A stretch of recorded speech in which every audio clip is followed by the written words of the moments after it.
Olá, sejam todos bem-vindos a mais esse vídeo do nosso curso de Guarani. Meu nome é Júlio Alfonso e hoje nós iremos aprender os dias, os meses, as estações e horas. Acompanhem comigo. Começando a nossa aula de hoje, nós partiremos para os dias das semanas em Guarani.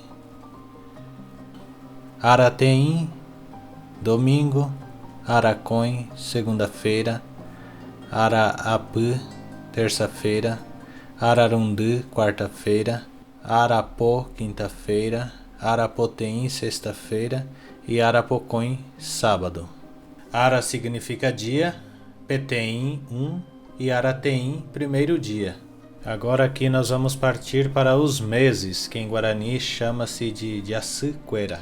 Diaçu significa lua, Peteim uma ou primeira e Diaçuteim seria a primeira lua. Então nós temos os meses: Diaçuteim, janeiro; Diaçucões, fevereiro; Diaçuapã, março; Diaçurundu, abril; Diaçupó, maio; Diaçupoteim, junho; Diaçupocões, julho; Diaçupoapã, agosto; Diaçuporundu, setembro; Diaçupá, outubro; Diaçupateim, novembro; e Diaçupacões, dezembro.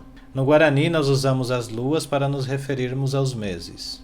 As estações do ano: Araroguecui, outono; Araroã, inverno; Arapotã, primavera; Arahaku, verão. Ara é dia, Aroguecui, queda de folhas, então seria tempo das quedas de folhas. Tempo do frio, que seria Ara, dia, Aroã, frio. Tempo de flor, ou tempo de calor, porque Ara também é usado como tempo. E finalmente nós temos horas, que em Guarani chama-se de Aravô. Aravô significa hora, Aravoí, minutos; Aravoibê, segundos. Se vocês gostaram desse vídeo, já se inscreva nesse canal, deixe seus comentários, seus likes, compartilhem esse vídeo com seus amigos para que assim nós possamos levar mais longe o nosso projeto de aprendizado Guarani.